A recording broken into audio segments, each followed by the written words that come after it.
தஞ்சை மாவட்டம் பூதலூர் அருகே பாதையில் நின்ற செங்கல் நீர் ஏரி தூர்வாரும் பணியை தஞ்சாவூர் எம்எல்ஏ சரவணன் நிதி வழங்கி தொடங்கி வைத்தார். தஞ்சாவூர் மாவட்டம் பூதலூர் அருகே உள்ள கள்ளப்பெரம்பூர் செங்கல் நீர் ஏரியை மீண்டும் தூர்வாரும் பணி 8 ஆண்டுகளுக்கு பிறகு தொடங்கப்பட்டுள்ளது. சோழர் காலத்தில் சுமார் 1000 ஏக்கர் பரப்பளவில் இருந்த இந்த ஏரி தற்போது சுமார் 200 ஏக்கராக சுருங்கி இருப்பதால் அதன் நீர்த்தேக்க திறன் வெகுவாக பாதிக்கப்பட்டுள்ளது. இந்த ஏரியை கடந்த 2018ஆம் ஆண்டு தன்னார்வலர்கள் ஒன்றிணைந்து தூர்வாரிய நிலையில் பல்வேறு பிரச்சனைகள் காரணமாக தூர்வாரும் பணி பாதியிலேயே நிறுத்தி வைக்கப்பட்டது. இந்த நிலையில் 8 ஆண்டுகளுக்கு பிறகு மீண்டும் தூர்வாரும் பணியை நீர் மனிதன் என்று அழைக்கக்கூடிய நிர்மல் ராகவன், பாசன விவசாயிகள் மற்றும் தன்னார்வலர்கள் இணைந்து தூர்வார முன்வந்தனர். இதனைத் தொடர்ந்து தஞ்சாவூர் எம்எல்ஏ சரவணன் ஏரியை தூர்வாருவதற்கு 51,000 நிதி உதவி வழங்கி தூர்வாரும் பணியை தொடங்கி வைத்தார்.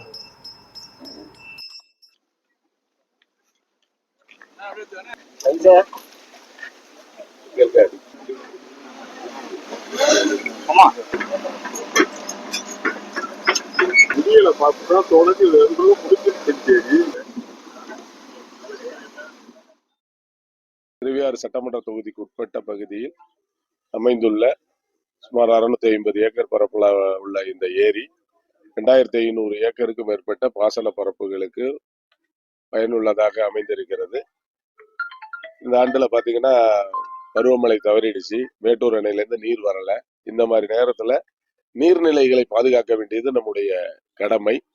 அந்த அடிப்படையில் தமிழக அரசு ஒரு 12 ஏரிகளை தூர்வாருகின்ற ஒரு வாய்ப்பை கொடுத்திருக்கிறாங்க. அதிலே தன்னார்வலர்கள் இணைந்து இதை தூர்வாரி கரைகளை மேம்படுத்துகின்ற பணிகளை மேற்கொள்வதற்காக நீர்நிலை மேலாண்மையை மிக சிறப்பாக உலகமெங்கும் செய்து கொண்டிருக்கக்கூடிய நம் மண்ணின் மைந்தர் திரு நிமல் ராகவன் அவர்கள் கடந்த காலங்களில் மேற்கொண்ட முயற்சிகள், அதிலிருந்து கொரோனா, அதனால அந்த தொடர் பணிகள் நிறைவு பெறாம போனுச்சு.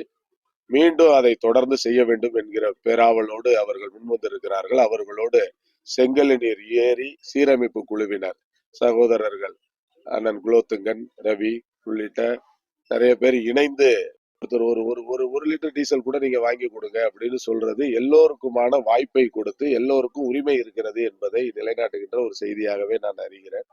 அதனால நான் சட்டமன்ற உறுப்பினர் என்பதோடு சுற்றுச்சூழலை பாதுகாக்க வேண்டும் என்கிற ஆர்வம் மிகுந்தவன்.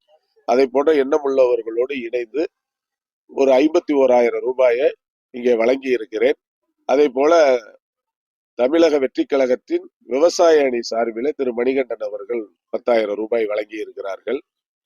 அதே போல கழகத்திலே தங்களை இணைத்துக் கொண்டிருக்கிற சகோதரர் கென்னடி போன்றவர்கள் எல்லாம் இங்க மனமு தன்னார்வத்தோடு அவர் ஒரு 10,000 கொடுத்தாங்க. வருகை தந்து இதுக்கெல்லாம் நிதி வழங்கி இருக்கிறார்கள். இன்னும் பல தொழிலதிபர்கள் வழங்கி இருக்கிறாங்க. பாசன பரப்பை சார்ந்த விவசாயிகள் வழங்கி இருக்கிறாங்க. இது ஒரு பொது நோக்கத்தோடு அரசியல் மாச்சரியங்களுக்கு அப்பால் விவசாயிகளுடைய வாழ்வாதாரம் மேம்பட வேண்டும் என்றால் ஒரு நிரந்தர தீர்வு தேவை. அந்த நிரந்தர தீர்வை நோக்கி முதல் படியை இன்றைக்கு எடுத்து வைத்திருக்கிறார்கள். அதை தான் நாங்க இங்க செயல்ல காட்டணும் அப்படின்னு நினைச்சோம். எங்களுடைய தமிழக அரசினுடைய நீர்வளத்துறை அமைச்சர் திரு ஆனந்த் அவர்களுக்கு அடுத்து வரும் 18ஆம் தேதி பிறந்த நாள். மாவட்ட கழகத்தின் சார்பில் தஞ்சையில் ஒரு நலத்திட்ட விழா நடத்துறதா இருக்கு. 50,000 அந்த நீர்நிலையை மேம்படுத்துவதற்காக பயன்படும் என்பதுதான் பொருத்தமாக இருக்கும் என்பதற்காக அந்த தொகையை இங்க வழங்கி இருக்கிறோம். நாம செய்கின்ற ஒவ்வொரு செயலும் மக்களுக்கானதாக இருக்க வேண்டும், மக்கள் பயன்பெறக்கூடியதாக இருக்கும். இந்த முயற்சியை முன்னெடுத்திருக்கக்கூடிய சகோதரர்கள் நிமல் ராகவன், குலோத்துங்கன், ரவி, பொதுமக்கள், ஏரி சீரமைப்பு குழுவினருக்கு எனது நெஞ்சார்ந்த நன்றி.